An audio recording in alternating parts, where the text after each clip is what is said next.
Welcome, ladies and gentlemen. My name is Marvel Bishop, and you're now listening to and watching the NoWayButUp Podcast. This is a very, very special day. I have a great person actually right just in front of me. Usually, I feel like I have been having so many people on this podcast, and definitely great people, but this is definitely the first time that I feel like I am not qualified to interview this beautiful individual. Ms Silva, storyteller, producer, author, writer, just everything in about. How are you doing? Thank you. I'm great. And you are qualified. Oh, I am. Absolutely. Okay.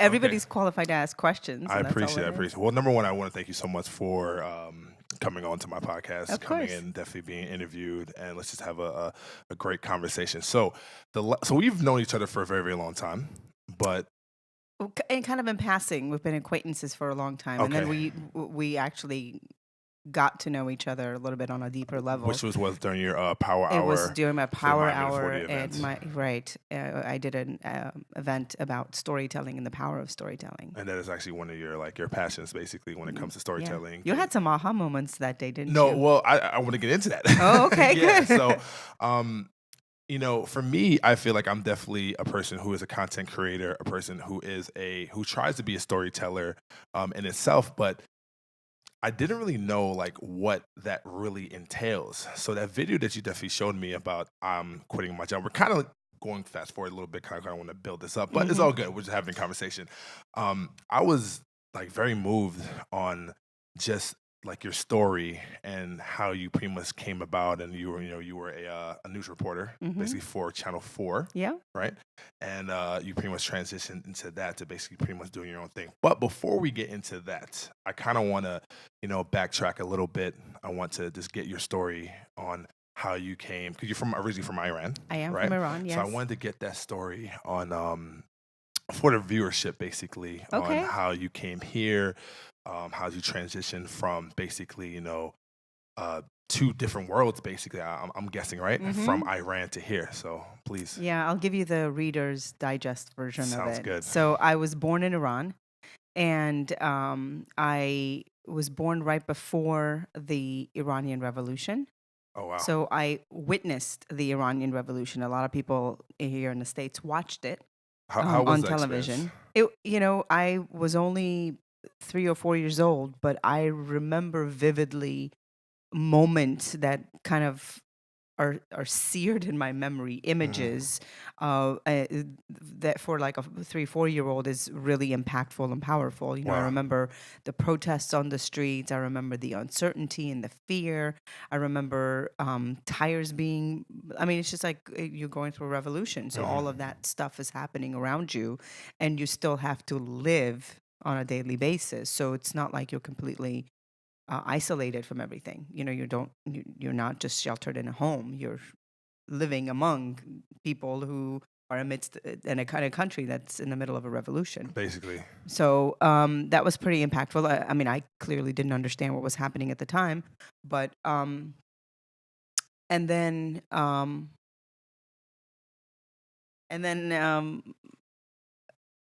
growing up, it was after the revolution, before things even settled.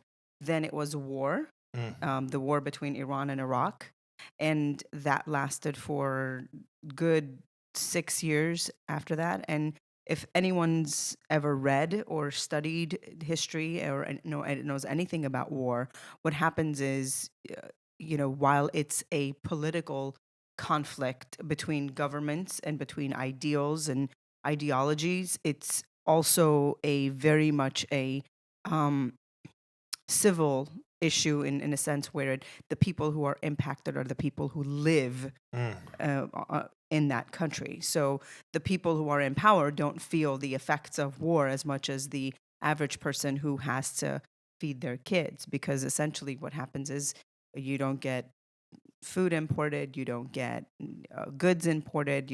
Just like we are with Iran now, it's sanctions and all of that stuff. So you stand in line for hours for a loaf of bread, and you get meat only on special occasions, maybe once a month. And Are you serious? Wow. circumstance. And like you're in the shower and the water just gets turned off because they're saving water Mm-hmm. with no notification. You may or may not have electricity for a day or two or hours on end. So it's a very uncertain kind of environment to live in as a child, and it doesn't.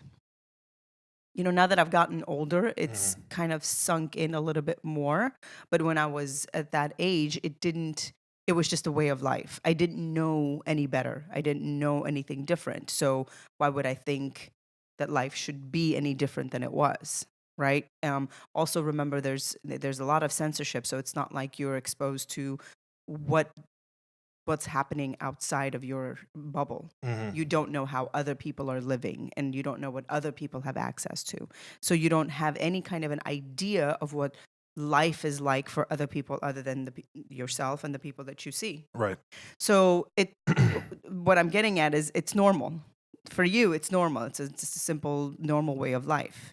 But what I didn't realize is that that was my training in learning and adapting to change very quickly, Mm. because it's a mechanism of survival and you have no choice. And when you're in that situation, you just figure it out. As humans, we figure it out. But it wasn't until I got a little bit older, um, in my teens, that I started kind of absorbing a little bit about the impact of war, the impact Mm-hmm. on my parents, the impact on the way we lived. And then at that point, I was about 14.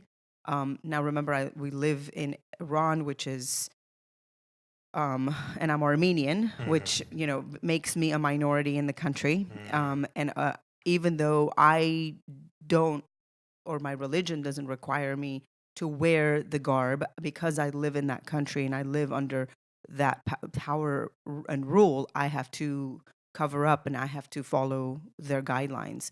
And it became a scary place to be as a woman, um, because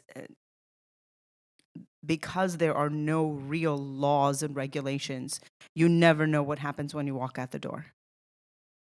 So, we would hear stories of women who might have been wearing nail polish or lipstick or maybe a little bit of makeup and having acid thrown on their faces Just because of that. because of that.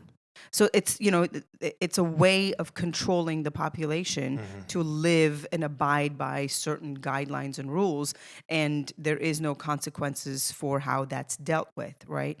So, or people would disappear and you'd never hear from them, or you wouldn't hear from them for months until they get out of jail and say, I got grabbed on the street because whatever, my scarf was showing too much hair or whatever it may be. So Were women were they killed? Like some of them, right? yeah, I mean, yeah, yes, consequences of jailed and killed and hurt and stabbed and disfigured and all of that. And um, living in that kind of space as a woman Mm-hmm. is quite terrifying when you're starting to realize that you're a woman and you're starting to realize the limitation of your options Mm. and your choices. Once you graduate high school, and then what? When I was there were very few women that went to college Wow. because it's a male dominated, Mm-hmm. community. So very few women worked, even though, my mom was pretty savvy and she had her own business and my mom drove, which was unheard of. And, Mm-hmm. all of that So stuff. she definitely pushed the boundaries, basically, like in Iran, Yeah, babe. even in Iran, she pushed Wow. the boundaries at the time. But, so when you grow up in that kind of space, you don't really so all of this stuff is hindsight, right? Like Mm-hmm. at that moment in time at 14, it is what it is. Yeah. It's not until we get out of the country, we escape through some channels that my father knew. We escape to Germany. We are in limbo in Germany for about 2 years because we're trying to get our paperwork in order, and then Mm-hmm. we finally end up in Glendale, California, Okay. because we had family in Glendale. Nice. Nice. And I started high school. I started 10th grade, not speaking a word of English and not knowing anything about America and how things are done and what life is like as a teenager and what do teens do in high school, Mm-hmm. right? So trying to learn a language, trying to figure it out, trying to understand the culture and the nuances of being a high school, 16-year-old, and then also dealing with, family issues and parents and things like that, because now you have one foot in your old country Mm-hmm. within the bounds of your house with your family. And then now you've got one foot in the West because you have to adapt to the West in order for you to survive. So it sounds like adaptation is basically what you've been through like all Yeah. your life. Yeah. Change. Change as well too. Yeah. Change, constant change and Mhm. constant, you feel like there's a curveball coming at you at full speed every moment of every day, not by choice, but because of the circumstances that you're in, because of where you were born, because of the situation. But what I didn't realize was happening throughout all of that is that I was being trained in how to adapt to change so quickly and how to pivot in life so quickly because I had to do it. I watched my parents do it. It was a matter of survival and thriving and putting one foot in front of the other. Mhm. And it's played an instrumental role in my life and in how I've kind of navigated my career and where we are today. So I was actually going to ask you that because you're saying that you were a person who is just, forcing to change basically because of your surroundings and Mhm. just, adapting and just evolving. And do you feel like that is something that you actually got from your mother? Because you were talking about how your mother was just a woman of just like a Renaissance woman, basically, because like, or a revolutionary woman, I Right. would say, because where she lived, because she owned a business which is basically unheard of. Right. Like she was driving that was basically unheard of. Right. So that's where you got your strength from. Both of them, Okay. mom What and about dad. your father? Yeah, my dad too. My dad was, he was a business owner when he was a teenager with his brother, and they had one of the largest mechanic shops in the country, and they served some of the most powerful people in the country. That Nice. The lieutenants and the police commissioners and all of that. So he was quite a powerful man and still is even today. A lot of what's happened is that a lot of people have left the country and have literally migrated to places like Glendale, California, Mhm. or anywhere in the region, and everybody knows everybody, right? So the the the kind of interaction and relationship and name and reputation that they had back then in that country, they still have here because all those people have just kind of, it's like that entire neighborhood has been uprooted and is the diaspora is here. Mhm. So they within their own right, my dad was at the time, he was a disciplinarian and still is, and I didn't recognize what he was doing until so much later in life, right? So I'm a little hard-headed. You are. If Oh, nobody has I figured had that no out. idea, Silva.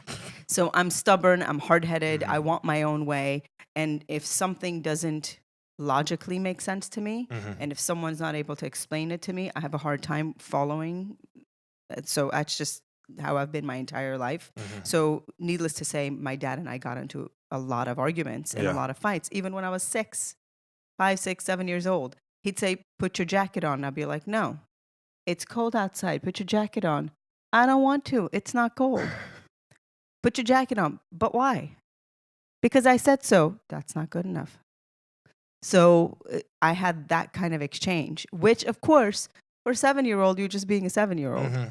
But for him, he was terrified because if I didn't learn to follow instruction and direction and rules, the consequences and the potential of me surviving in that country Yeah. of following rules and guidelines was really questionable. And not following the rules is not a matter of a slap in the wrist, a charge, or some time behind bars. Yeah, it could be. Consequences of not following the rules is sometimes death. Yeah, which is It's a matter of crazy. survival, right? Yeah. So he was trying to teach me that, and I was being stubborn and not trying to learn it. And I can't imagine as a father, right, as a parent, looking at your family and going, "Oh my God, if we stay here, we're not going to make it, or Mhm. she's not going to make it," or Mhm. kind of having the foresight of that to then risk everything, leave everything. And that's what they did. I literally remember my mom putting me in front of a closet and saying, "You pick what you want to take, and we can only take what goes in this suitcase. Wow. Everything else stays. You'll never see it again." So at the time, I'm like, "Oh, cool, we're going somewhere cool." Yeah. But now looking back, can you imagine them having to do that, leaving a lifetime of what they had, a lifetime of what they've worked for, to go into the unknown? It's not like they knew where they were coming. It's not like they knew that the States If would they be were coming better. back or whatever. I mean, They knew they were never coming yeah, back, okay, there was right? pretty much. So one of the things the government does is that to ensure that you come back, they force you to leave all of your collateral, all of your your belongings. all of it's not just physical belongings, but your bank account and your house and your anything that could be of value that could be sold and used, to live elsewhere. So we left with nothing. Wow, that's actually pretty deep and pretty amazing. So let's fast forward just a little bit. So went from Germany, then you went to California, and then you said in the high school, what 10th grade? You said you did not know how to speak English. any English. I spoke like this, so and I sounded like a foreigner. So here's the thing: I want to get to know the Silva, pretty much the transition of you going from that to basically becoming one of like the greatest news reporters like ever. Oh, thank you. I would really love to hear that. So I think part of my own story has played a role in me wanting to tell other people's story, because I recognized very early on the power of context. So, you can show people a series of pictures, but they won't understand the impact of it until you put it into context. Same thing with video or even a series of words, right? I could have given you a whole bunch of facts about my past, but you don't really you're not able to really feel the story and understand me or where I come from until I'm able to put those facts into context, right? So I recognized the power of that very early on, because I realized when I would tell people from where I'm from and what I want to do, the response wasn't so powerful as it was when I would tell them a little bit about myself, a little bit about, what I've been through, a little bit about putting a little bit of a human element into it. And I was always sort of drawn to that. Fast forward in high school, I graduated with the help of dictionaries and tutors. I didn't get to USC because I wanted to get into. You wanted to go to USC? I wanted to go to USC. I had like a 700 and something SAT score. Pause real quick. I am the hugest Southern California fan in the world, by the way. I never knew that. Like, that's fight on all day. That's wow. the only school I wanted to go to, and I didn't get in. Oh, I was devastated because I was like, what am I going to do now? And it's one of those things where it feels such a lonely place to be, because I couldn't explain any of that to my parents. They didn't understand the concept or the idea or the impact of that. So I was like, okay, well, again, here comes life has thrown you a curveball. What am I going to do? I literally remember sitting on the coffee table, opening the letter and looking at it. And I sat there for about 15 minutes. I put the letter away, and I was on to the next thing. Like, I was like, okay, I'm going to pivot. I got to do something else. I got to figure it out. So I went out and got a full-time job, put myself through community college for 2 years, and took all the classes that I needed to take and applied and got into USC. So nice. I eventually graduated from USC, again, with the help of dictionaries and tutors. And my last year at USC, somebody told me about internships. And I was like, what are internships? How does this work? So I figured out how to apply, and I applied and got an internship at KCBS in Los Angeles. And I went to a newsroom. I'll never forget, I experienced my very first chase in Los Angeles. The very first chase, where reports of a chase on the freeway, and I was standing there just like watching the chaos that happens in a newsroom. People yelling at each other, people yelling over each other, people phones ringing off the hook, scanners going on. I mean, it is the loudest, most chaotic place you could possibly be. But somehow everybody is communicating smoothly. And the moment the information comes into the newsroom, it is literally on the air seamlessly within seconds. And I was like, whoa. I know you love that. How does that happen? I want to do that. And that's when I was hooked. And that's when I was like, I'm going to figure out how all of this works and how this leads to that and how that person's important to this and that. So, and then fast forward in my internship, I became friends with Steve Hartman. Do you know who that is? I'm not going to lie. I'm a little ignorant to that. So Steve Hartman is one of the greatest human interest storytellers, reporters that has been around. And he had a segment at KCBS called Everybody Has a Story. And he now has a segment called On the Road on CBS Nightly News. And Everybody Has a Story was this segment where, actually, I don't think it was at KCBS. I think he went from KCBS to network, and he did it at network. So the premise was, everybody has a story, no matter who you are and what walk of life you're from. And he would take this dart and he would throw it on the map. And wherever the dart landed, that's where he would fly. He would fly there, whatever city that was. And then he would stop at a payphone, which we don't have anymore. And he'd pull out a Yellow Pages, which we don't have anymore. Rest in peace. And he'd look through a yellow page. He'd flip through a yellow page, and then he'd just close his eyes and then scroll down and put his finger on a name. And he would go knock on that person's door. And he'd be like, I'm Steve Hartman from CBS. I'm here to tell your story. And people would be like, you're here for me? Talk about the element of surprise. Yeah, but like ordinary people that would never expect. And he was able to, these stories were extraordinary stories. And it's not the people, it's the way you tell a story. And I worked with him. He's so talented for about 2 sessions of my internship. And I was hooked. I was like, I want to know how to tell a story like that.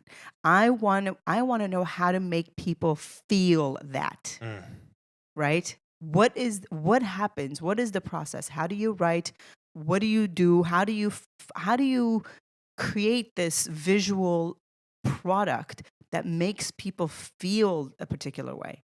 And the thing is, knowing you as a person and how you were talking about, back in the day with your family and your father, how you were just so resilient and you were just so, I guess, relentless on basically just, having focus, and just like, not having no as an answer, basically, and just being persistent. Like, do you feel like that was definitely one of your assets of being a reporter? Because absolutely, like, talk about it. Like, I'm pretty much sure, like, whenever you need to talk about somebody or you need to pretty much get like an insight on the story, like sometimes, you definitely get the door shut plenty of times. Yeah. So how do you deal with that? Like, how do you keep on? How do you deal with people saying no? Yes. You just keep going.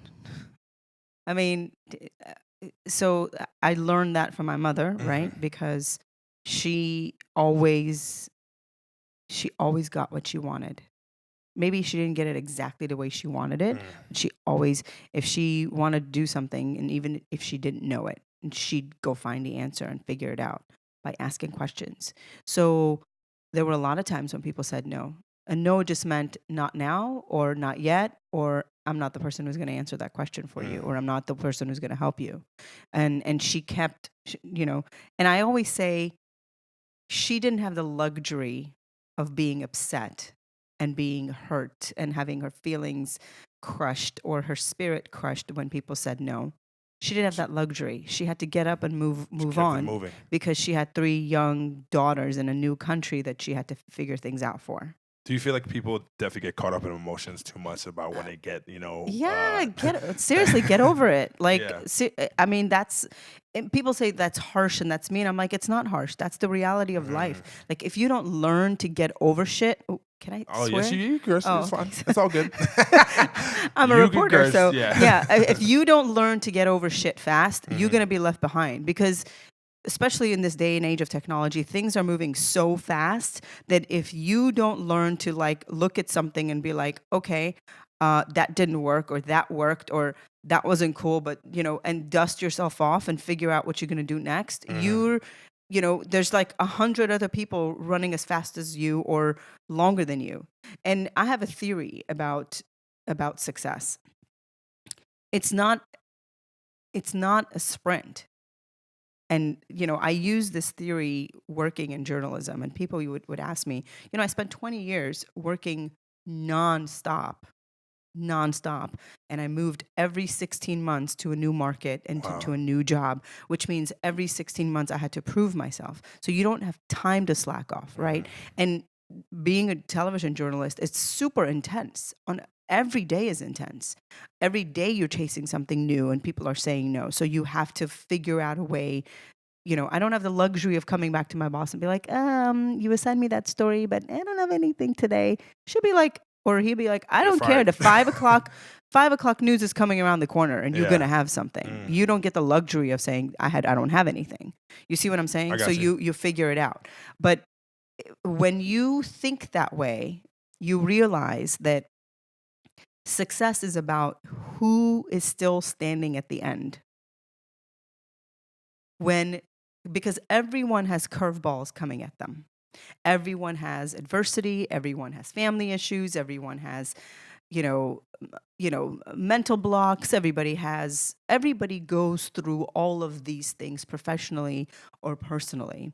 And it's a matter of, do you know yourself well enough to know how to pace yourself in life in order for you to be standing when everybody else has run out of breath, when everybody else has burnt themselves out and can no longer keep up? Can you go past E? Will you still be standing and will you still keep going? And that theory and that methodology is what has really made me successful in a newsroom. It's not because I was the best reporter. It's not because I look like a reporter, because I don't. It's not because I spoke the perfect English. I have the worst spelling and grammar capabilities of anybody you'll ever know in the broadcast world. You just wanted it more. Because English is my fourth language. It's because I outworked and outpaced everybody. Do you understand what I'm saying? What's the saying? Hard work beats talent. I believe it's just hard work pretty much beats talent at the end of the day. Yeah, but it doesn't. It's not enough to just working hard. True. If you continuously work hard, at some point, physically and mentally, you're going to get tired. Yeah, you're gonna burn out. Mm-hmm. It's not about that. It's about working hard, but working smart. And that takes. And I know you listen to a lot of people like Gary Vee. He talks about this a lot, right? Knowing yourself. Self-awareness, right? And I don't know if people understand the context of that. Self-awareness means knowing yourself enough to know when it's time to give up, when it's time to quit something and try something else, when it's time to rest, when it's time to push, when it's time, right? Which season are you in your life and in your career and in your pursuit in order for you to figure out how you're going to get to the next level? Because not everybody is going to get there the same way, and not everybody is going to use the same methods to get there. The idea is, if you know yourself well enough, you know what you need to do in order to get there quicker. And when you're there, you're still standing. And when you're there and someone's like, oh, but can you do this? You're not burnt out and you're like, yeah, I can, because I can push past this. I know myself. Do you understand what I'm saying? Yes. Is it making any sense? Yeah, absolutely. Yeah, definitely. So, I'll give you an example. Several years ago, I traveled around the country with a girlfriend. We did a road trip for 11 months. Oh, nice. That's another story for another podcast. Yes. We're not going to get into that. If you want to know more, just go check out my YouTube page. One of the stops we made was in Colorado Springs. And in Colorado Springs, there's something called the Incline. Okay. Colorado Springs is a big military town, and it used to be a place for the railroads used to go through Colorado Springs.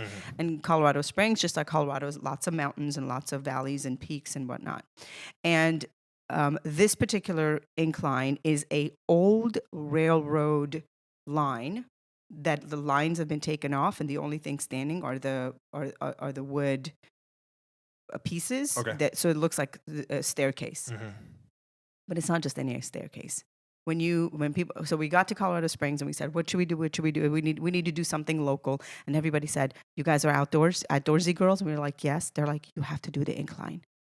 Okay. So we get to the incline, and the incline starts like this. And if you're listening, I'm going to try to describe it for you. It's kind of got a little bit of a slope, and then it goes up the mountain, very slowly. It's not a deep slope. It's not a deep uphill. It's a very slow, curvy uphill until you actually get to the peak of the mountain, and then it like straightens up and goes all the way up. Wow. How a railroad, how a car literally went up the tracks like that, I have no idea. But it was several miles of that.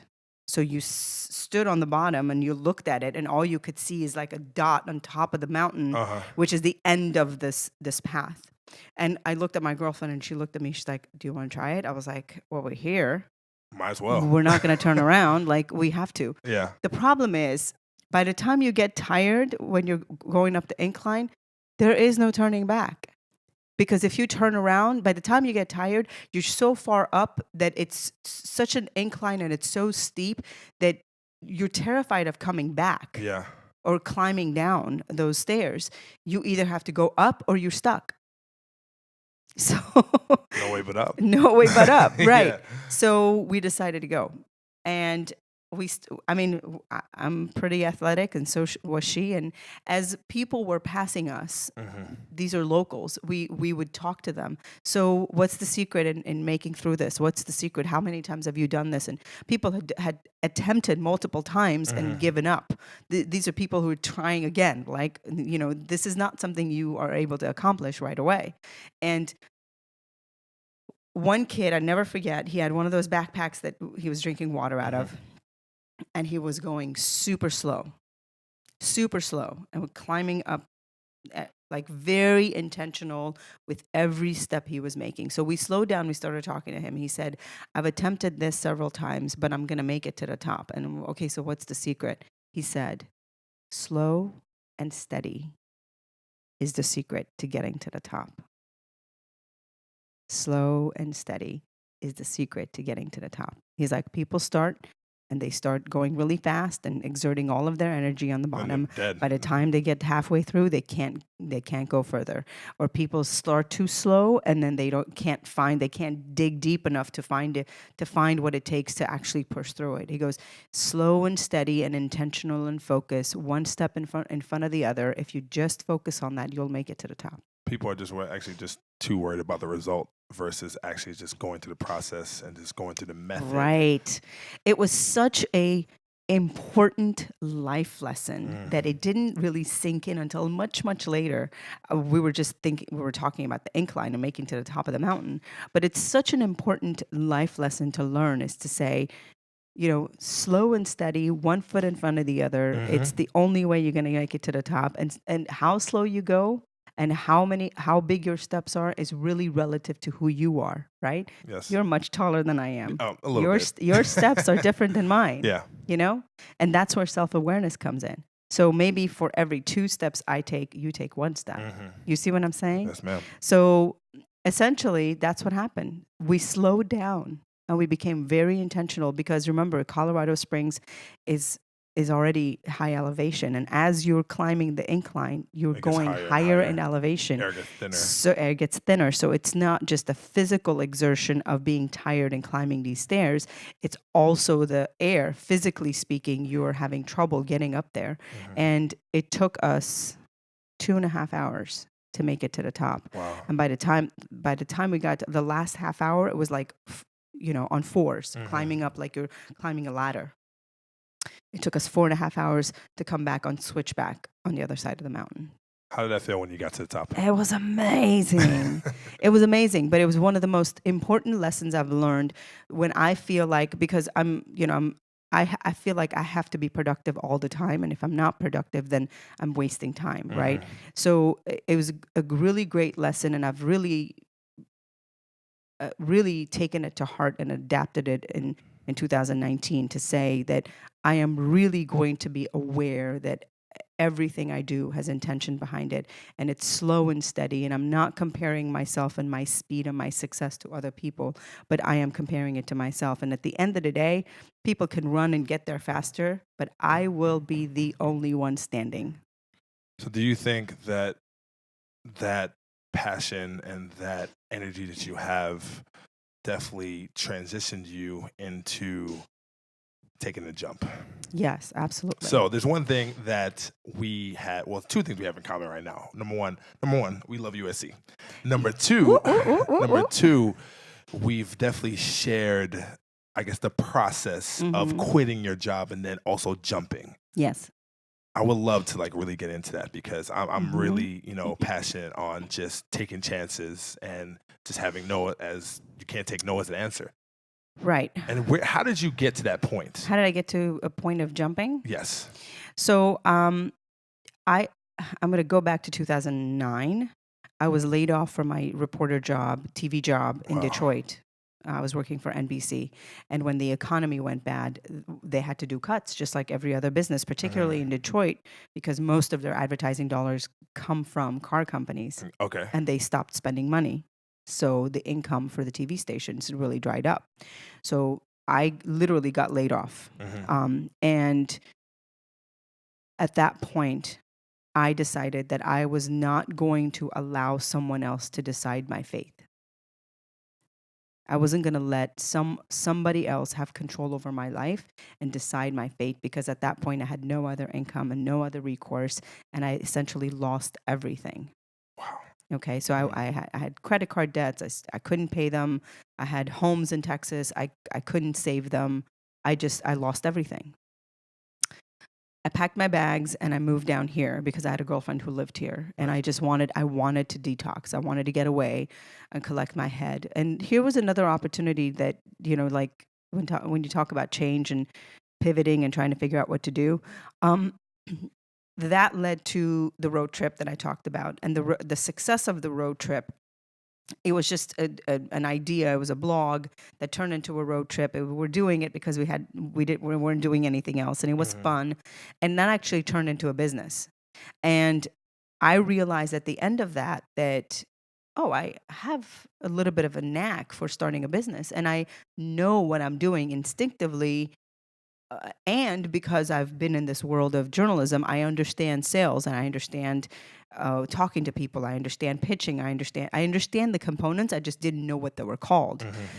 So I realized at that point I can take someone's vision and turn it into a reality, whatever that would be, whether it was a piece of video or it was a piece of business. And that's when I started my business. So I've always, since then, had my business on the side. Nice. On some form or variation. Sometimes it was consulting, sometimes it was video production, sometimes it was media training. It depended on who the client was and what I was doing at that time. Eventually, I went back to work because I really love storytelling, and the place where I could do that on a daily basis was news. But what ended up happening was the longer I stayed in news, the more I realized I was telling the kind of stories I didn't want to tell anymore.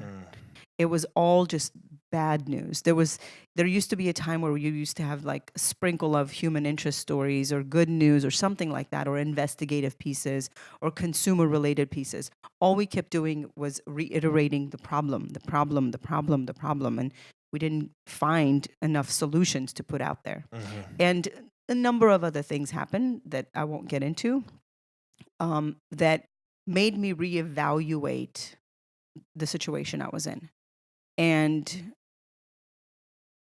most people don't jump because of the uncertainty.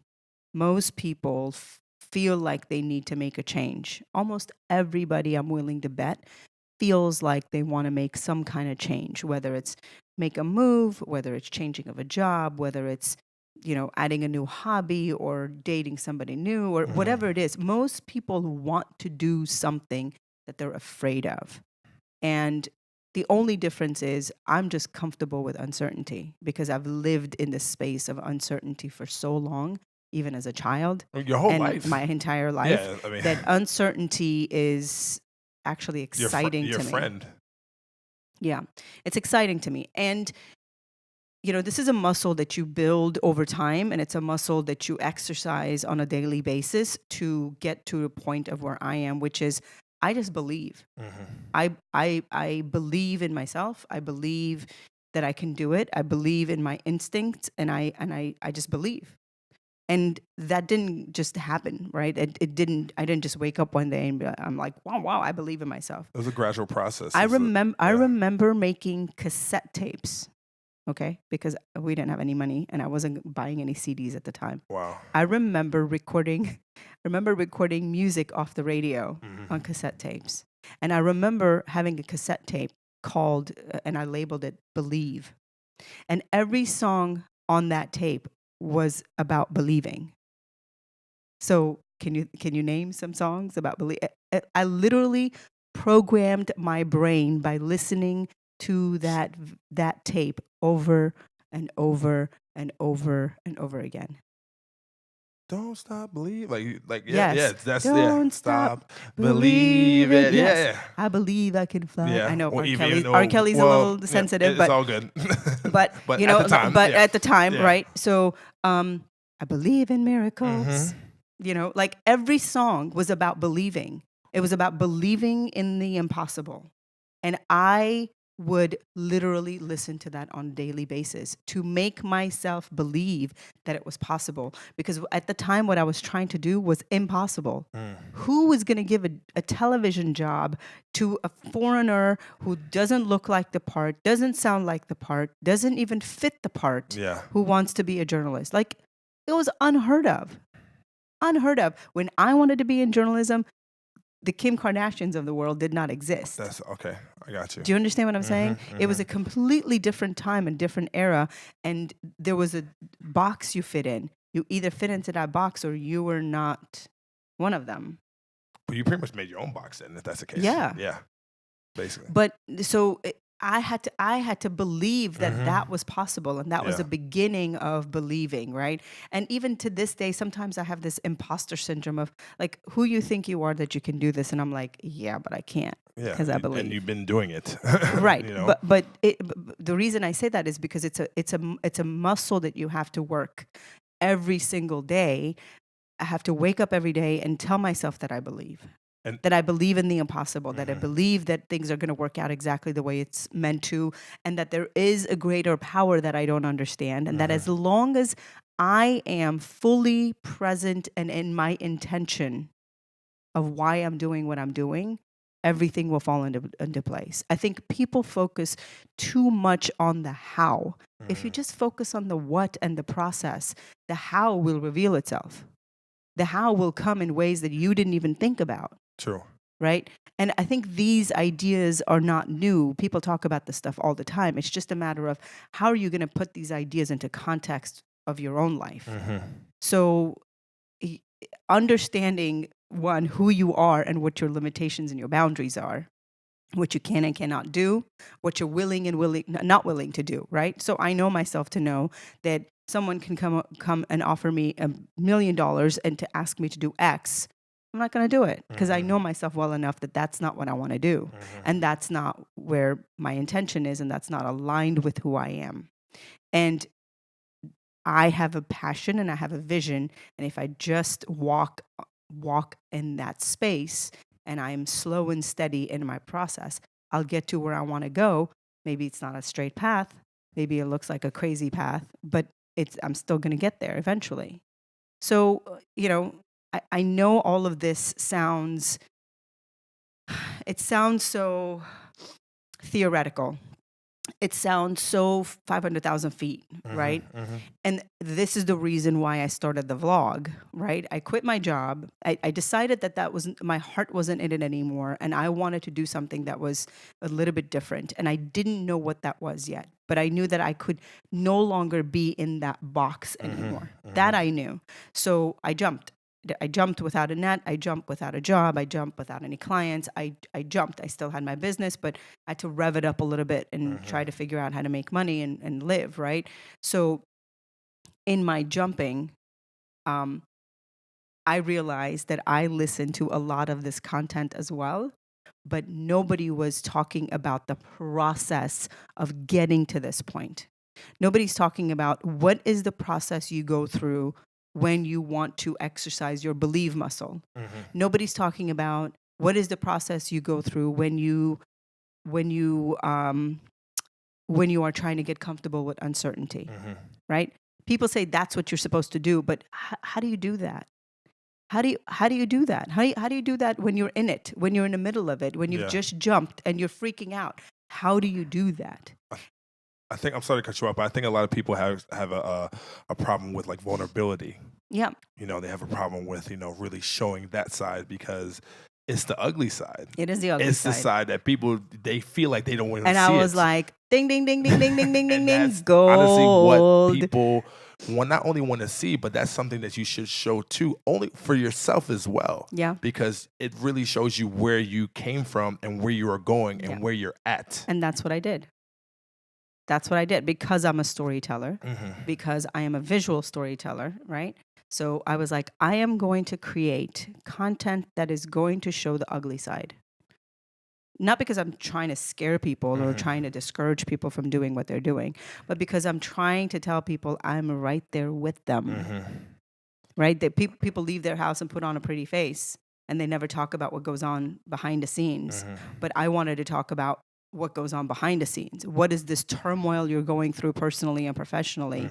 And how do you get out of it? And how do you deal with it? How do you deal with a client that doesn't pay you? How do you deal with the moments when you're not believing? Because those come. Yeah, of course. How do you deal with the moments when it's all about humanizing yourself? Yeah. Right? Well, it's not just about, it's not. That's a part of it. Right. It hasn't been about humanizing me. It's been about talking about the things that people have a hard time talking about, right? And I felt like since I'm going through the process, if I just talk about it and if I let people see me in my vulnerable state, not the pretty polished reporter that you used to watch on television, but the ugly cry, you know what I'm saying? I got you. When I'm like having a meltdown. If I show people that it's okay to live in the space of duality because that's who we are, and that we all are on our own path of trying to figure it out, then it gives people permission to be more of themselves. Because essentially, I gave myself permission to be more of myself in that process. You see what I'm saying? I got you. So I did those contents selfishly for myself. It was my own therapy. It was really cathartic. I had no mission or reason or intention or even money or sponsorship, right? I dipped into my own pocket and created those because I felt so passionate about talking to people and connecting with people on that level. And what's been amazing is in focusing on the process and on the what, it has really revealed the how. It's not really focusing on the how, but focusing on other things. Actually reveals the how. It's revealed how I'm going to make money off of it. It's revealed how it's brought me clients. It's brought me peace. It's brought me new friendships. It's helped me shed some other ones. Of course. It's the result, the byproduct of what I wanted out of it has shown itself by me just focusing on what I'm doing and being really present in the intention and the process, right?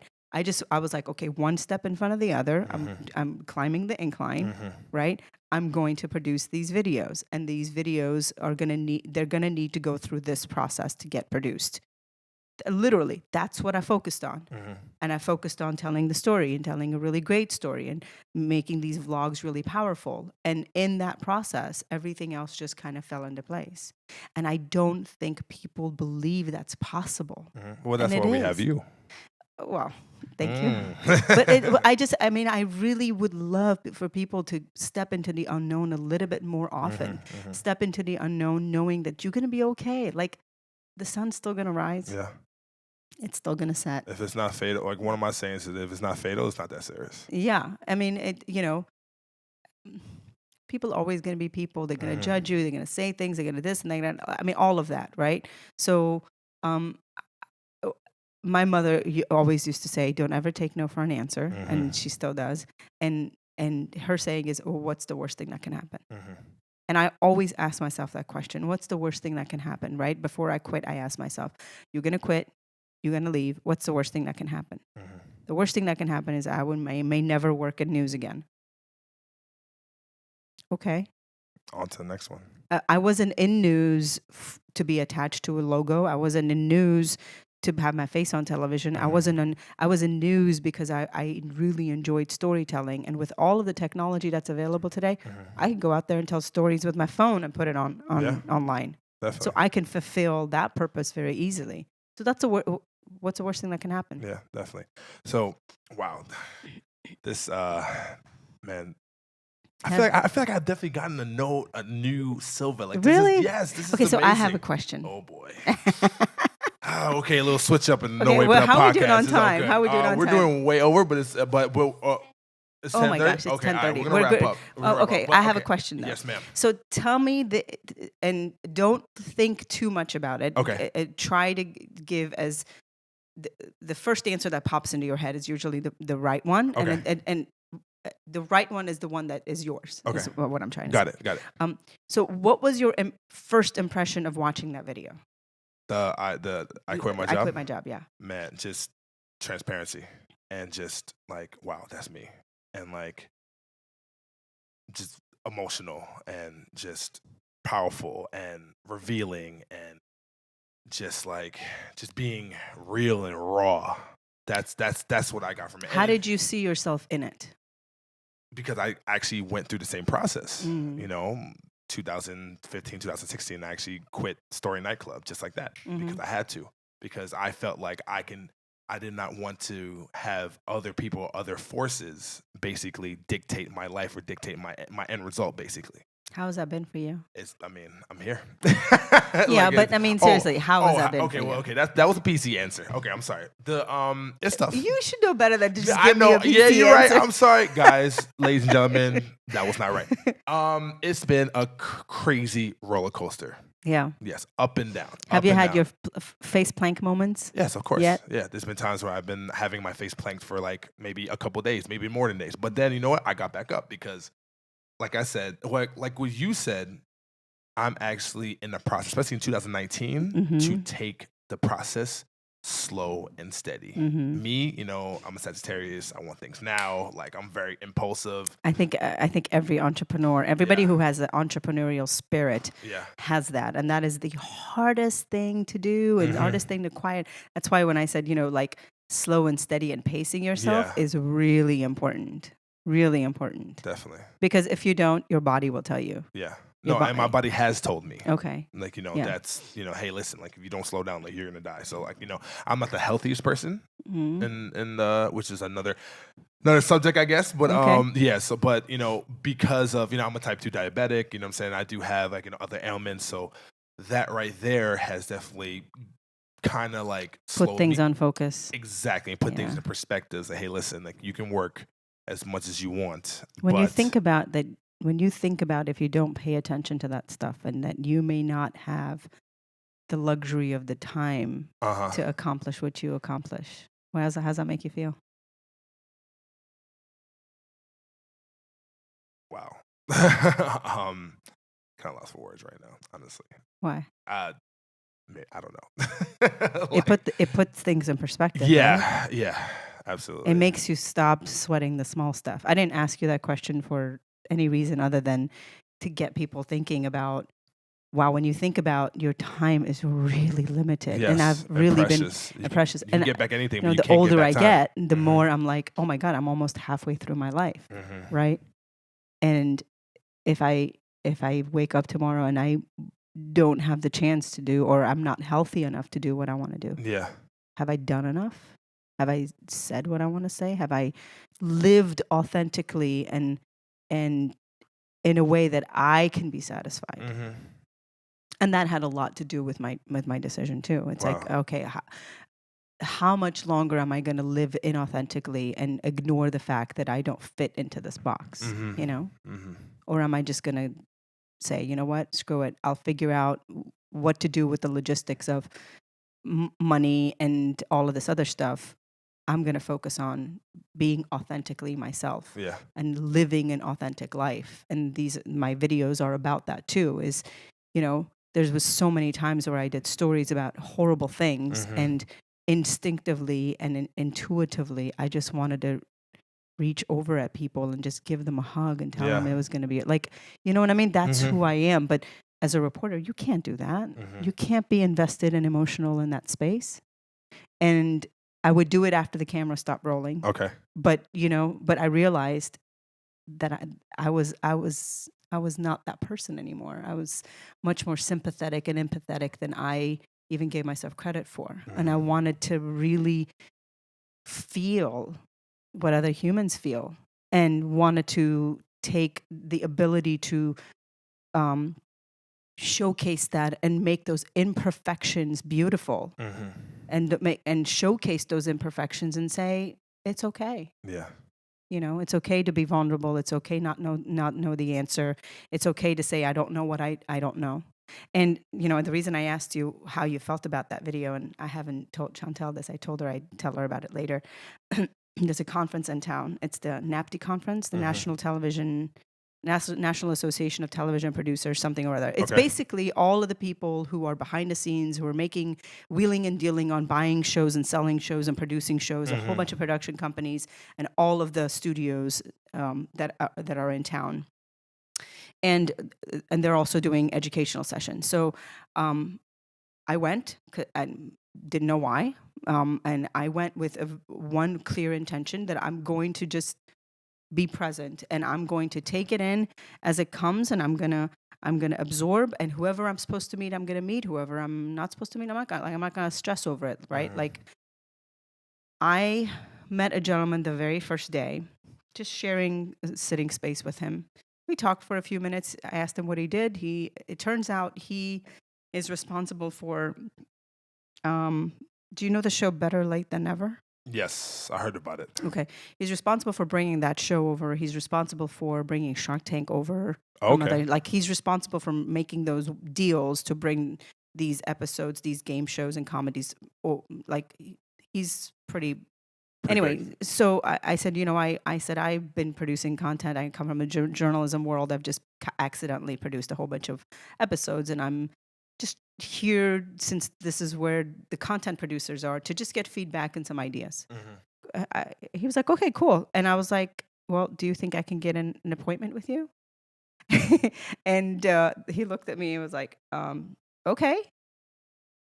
I mean, when will you ever have an opportunity for an appointment with a studio executive, right?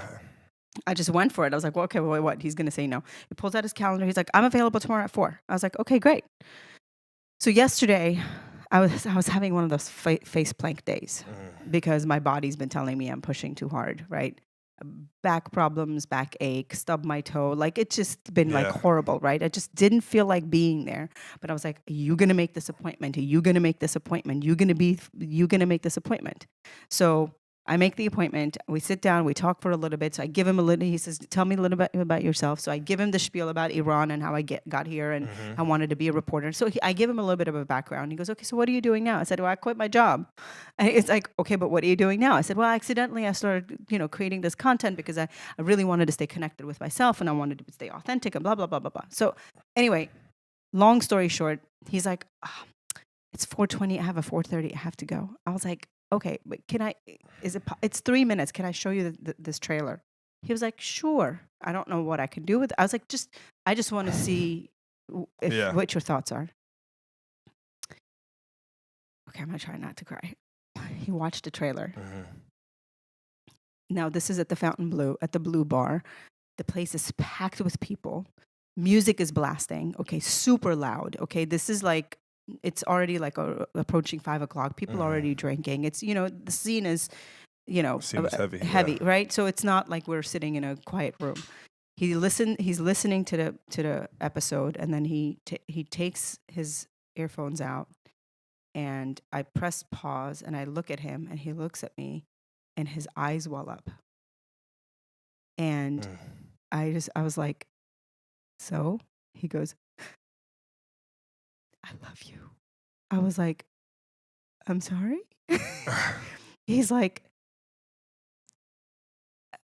that was worth me being here this entire weekend. And I'm telling you that to say, even though I sold to Korea and Germany and Switzerland, and I've done big, huge deals while I've been here, but that was worth it. And this man is older, married, couldn't stop crying in the middle of the freaking bar. He tears down his face.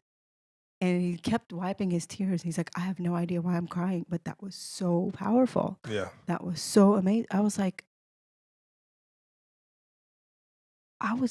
my jaw was on the floor.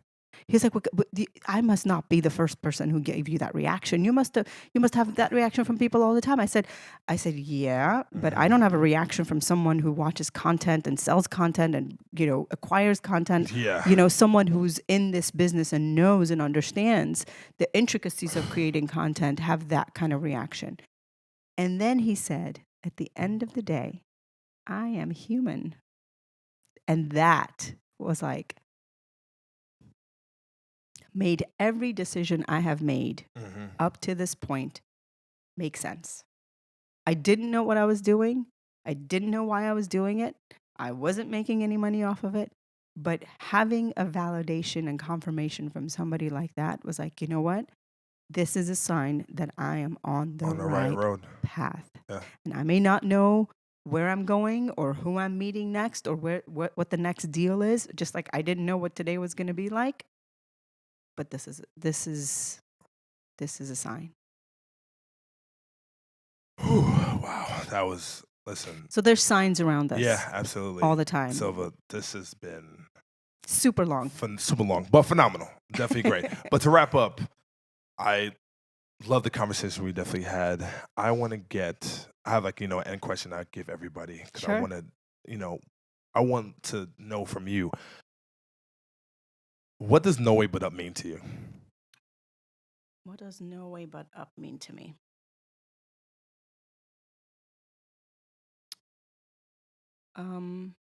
It really means growth. It means,